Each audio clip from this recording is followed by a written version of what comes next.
दोस्तों, doctor Mukesh emergency ward में patient देख रहे होते हैं।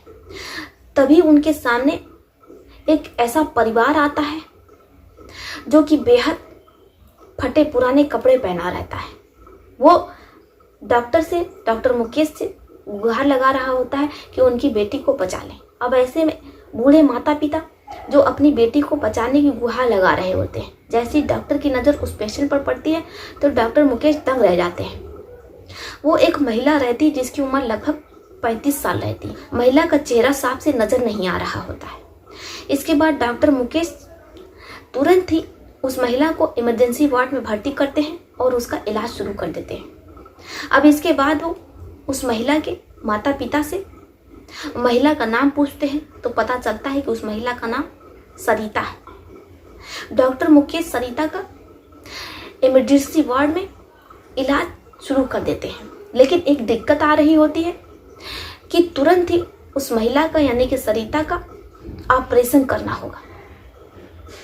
लेकिन ऑपरेशन के लिए 2 से 2.5 लाख रुपए उन्हें तुरंत चाहिए। अब वो सरिता के माता पिता के पास आते हैं। बूढ़े माता पिता से कहते हैं कि आपकी बेटी की कंडीशन बहुत क्रिटिकल है, उसका ऑपरेशन करना होगा। अगर हम 2 घंटे के भीतर आपकी बेटी सरिता का ऑपरेशन नहीं करेंगे तो फिर उसकी मौत हो जाएगी। अब जैसे बूढ़े माता पिता ये सुनते हैं, जिनके पैरों में चप्पल भी नहीं रहती, वो नंगे पांव रहते हैं, उनकी आंखों से आंसू गिरने लगता है। जैसे उन्हें पता चलता है कि उनकी बेटी सरिता 2 घंटे में मर जाएगी अगर वो डॉक्टर को पैसे नहीं देंगे और उसका ऑपरेशन नहीं होगा।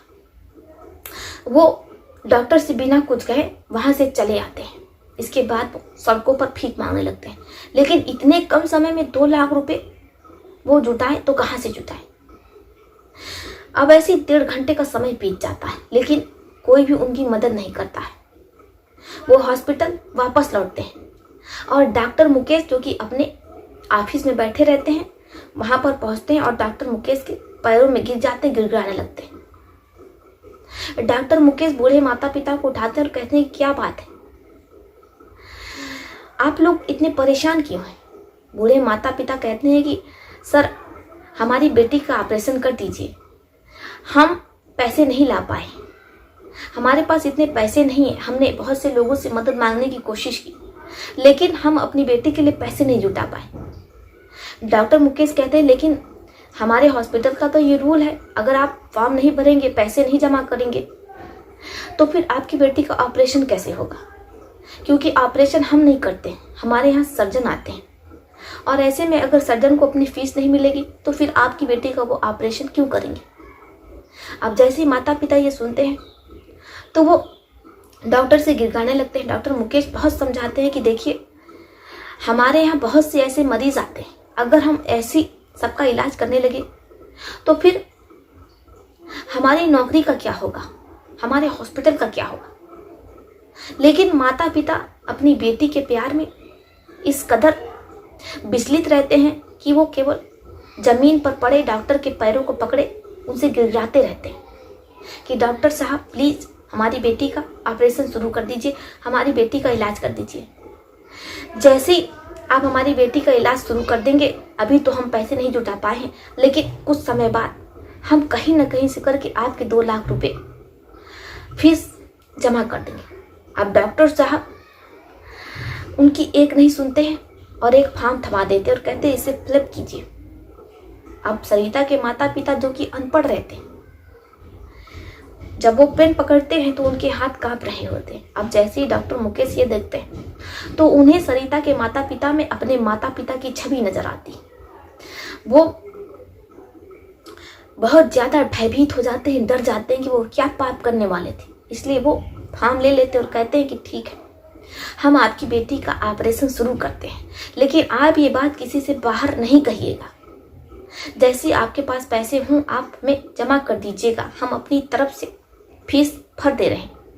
अब जैसे माता पिता ये सुनते हैं तो वो डॉक्टर का पैर पकड़ लेते हैं और कहते हैं कि आप तो हमारे लिए भगवान हैं। डॉक्टर मुकेश कहते हैं कि देखिए, आप अपनी बेटी के लिए उस भगवान से प्रार्थना कीजिए कि ऑपरेशन सक्सेस हो। हम कोई भगवान नहीं, हम तो केवल मानवता के नाते आप लोगों की मदद करना चाह रहे हैं, क्योंकि हमारे माता पिता इस दुनिया में नहीं और हमें आप लोगों में अपने माता पिता की छवि नजर आ रही। अब जैसे ही आप लोगों में हमें हमारे माता पिता की छवि नजर आई तो हम भयभीत हो गए। डॉक्टर मुकेश इमरजेंसी वार्ड की तरफ जाते हैं और फिर वो सर्जन के साथ मिलकर के सरिता का ऑपरेशन शुरू कर देते हैं। 2 घंटे तक सरिता का ऑपरेशन चलता है। अब बाहर लाल बत्ती जल रही होती है। जैसे ही ऑपरेशन सक्सेस होता है बाहर नीली बत्ती जल जाती है। माता पिता जिनमें खुशी की लहर दौड़ पड़ती है, माता पिता आंसू पोंछते हैं और फिर वो बाहर आते हैं। अब जैसे ही डॉक्टर साहब बाहर आते हैं, माता पिता दौड़ते हुए जाते हैं, डॉक्टर मुकेश से पूछते हैं, डॉक्टर साहब हमारी बेटी कैसी? डॉक्टर साहब कहते हैं कुछ देर में आपकी बेटी को होश आ जाएगा, आप अपनी बेटी से जाकर के बात कर सकते हैं। जैसे ही सरिता को होश आता है माता पिता अपनी बेटी के पास जाते हैं। सरिता अपने माता पिता को देखती तो बहुत खुश होती है। वो अपने माता पिता से पूछती है कि उसे क्या हुआ था। माता पिता कहते बेटा तुम्हें कुछ नहीं हुआ था, बस तुम बेहोश हो गई थी और हम तुम्हें हॉस्पिटल लेकर के चले आए। जैसे ही सरिता ये सुनती है तो उसे अपनी माता पिता की बातों पर विश्वास हो जाता है। अब इसके बाद सरिता का उसी हॉस्पिटल में 1 हफ्ते तक इलाज चलता है। 1 हफ्ते तक सरिता की देखभाल एक नर्स कर रही होती है। लेकिन एक दिन सरिता के होश उड़ जाते हैं। सरिता जिस वार्ड में भर्ती रहती है, वार्ड नंबर 102, बेड 23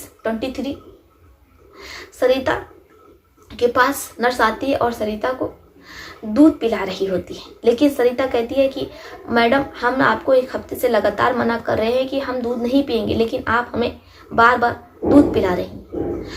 नर्स कहती है कि मैडम अगर आप दूध नहीं पिएंगी तो फिर आपको एनर्जी नहीं मिलेगी, आपको ताकत नहीं मिलेगी। अब सरिता साफ मना कर देती है और बच्चों की तरह जिद करने लगती है। इतने दिनों से तो सरिता उसे दूध पिला रही थी, लेकिन अब सरिता साफ कर देती है कि वो 3 दिनों तक पी चुकी, अब इससे ज्यादा वो नहीं पिएगी। वो बच्चों की तरह जिदिया रही होती। तभी सामने से उसे एक डॉक्टर नजर आते हैं।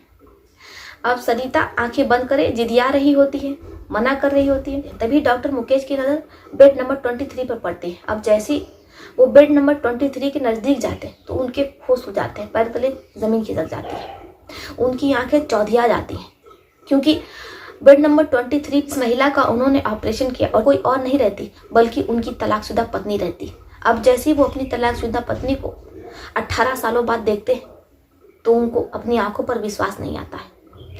वो अपनी पत्नी सरिता को पकड़ करके रोने लगते हैं। सरिता को कुछ समझ नहीं आता कि आखिर एक डॉक्टर उसे पकड़ करके रोने क्यों लगा। अब जैसे सरिता डॉक्टर मुकेश की आवाज़ सुनती है तो उसे यकीन नहीं होता है कि ये उसके पति मुकेश है। वो भी रोने लगती है। अब पति पत्नी कई घंटे तक एक दूसरे से मिल करके रोते हैं। सरिता अपने पति मुकेश से कहती अब रोने से क्या फ़ायदा, इसमें आपकी कोई गलती नहीं है, शायद गलती हमारी ही थी कि हम आपको समझ नहीं पाए, या ये कहिए कि पति पत्नी के बीच में हम नहीं चाहते थे कि कोई तीसरा आए। आपका तो आपके ही हॉस्पिटल की महिला डॉक्टर के साथ अफायर था, से शादी भी कर ली, आपके अब तो कई बच्चे भी होंगे, हमारा जीवन तो बर्बाद हो गया। जैसे ही आपने हमें तलाक दिया तो फिर हम दर दर की ठोकरें खाने लगे। हम अपने माता पिता के घर आ गए। हमारे पास कोई जॉब नहीं थी, इधर हमारे माता पिता बूढ़े हो चले थे। किसी तरीके से हम सड़कों पर भीख मांग करके अपना और अपने माता पिता का पेट भर रहे थे। आपने तो अपनी पसंद की महिला से शादी कर ली, अब तक तो आपके कई बेटे और बेटियां होंगे। अब जैसे ही डॉक्टर मुकेश ये सुनते हैं तो सरिता से कहते हैं कि हमने तुम्हारे साथ बहुत गलत किया था, इसलिए जिस महिला के साथ हमारा अफेयर था, महिला डॉक्टर के साथ, वो महिला पहले से ही शादीशुदा थी। डॉक्टर मुकेश सरिता से माफ़ी मांगते और कहते हैं देखिए सरिता जी, जाने अनजाने में हमसे बहुत बड़ी गलती हो गई। हम जानते हैं कि हमारी गलती कोई माफ़ी नहीं है, लेकिन हमने आपके साथ बुरा किया था, हमें सजा मिल गई है। क्योंकि आप जिस महिला डॉक्टर की बात कर रही हैं, डॉक्टर नीतू की, वो तो केवल हमारा इस्तेमाल कर रही थी। जैसे वो हमारी सीनियर बन गई, उन्होंने हमें छोड़ दिया, क्योंकि वो हमारे साथ ये सब कुछ इसलिए कर रही थी ताकि वो हमारी सीनियर बन सके। आप हमें माफ़ नहीं कर सकती हैं। सरिता डॉक्टर मुकेश से कहती कि नहीं, कुछ गलतियों की माफ़ी नहीं होती, हम आपको कभी नहीं माफ़ कर सकते, क्योंकि आपने हमारे सबसे बुरे समय में हमें घर से निकाल दिया और हमें तलाक दे दिया। वो तो हम किसी तरीके से अपना और अपने माता पिता का पेट पाल रहे थे। सरिता डॉक्टर मुकेश को वहाँ से जाने के लिए कहती। इससे पहले कि डॉक्टर मुकेश वहाँ से जाते, सरिता के माता पिता वहाँ जाते। अब जैसे वो डॉक्टर मुकेश को देखते हैं तो डॉक्टर मुकेश का हाथ पकड़ लेते हैं और डॉक्टर मुकेश से कहते हैं कि डॉक्टर मुकेश आप चिंता मत कीजिए, हम जल्दी आपके 2 लाख रुपए आपको वापस कर देंगे। लेकिन डॉक्टर मुकेश सरिता के माता पिता को समझाते हुए कहते हैं कि देखिए, आपको पैसे भरने की कोई ज़रूरत नहीं है, आप चिंता मत कीजिए, परेशान न होइए, बस आप अपनी बेटी सरिता को ले जाइए और उसका ध्यान रखिए। जैसे ही सरिता यह सुनती है कि उसके ऑपरेशन की पूरी फीस डॉक्टर मुकेश ने भरी है, तो वो अपने पति से लिपट करके रोने लगती है, क्योंकि सरिता ने आज तक जितना भी दुख सहा, जो कुछ भी सहा, वो उसने अपने पति की वजह से सहा। लेकिन उसके पति ने अगर आखिरी समय में उसकी जान ना बचाई होती, उसकी ऑपरेशन के लिए पैसे ना दिए होते, तो शायद आज वो इस दुनिया में नहीं होती और उसके माता पिता दर दर की ठोकरें खा रहे होते। इसलिए सरिता अपने पति डॉक्टर मुकेश को माफ कर देती है और फिर वो अपने माता पिता और अपने पति डॉक्टर मुकेश के साथ हंसी खुशी रहने लगती है। आशा करते हैं दोस्तों कि आपको ये कहानी बेहद पसंद आई होगी। आपका इस पर क्या सुझाव है, आप अपनी अपनी राय हमें कमेंट बॉक्स में लिख सकते हैं। तो चलिए फिर चलती हूँ, मिलती हूँ आपसे किसी और कहानी में। तब तक के लिए आप अपने परिवार का ध्यान रखिए। आदाब, नमस्कार।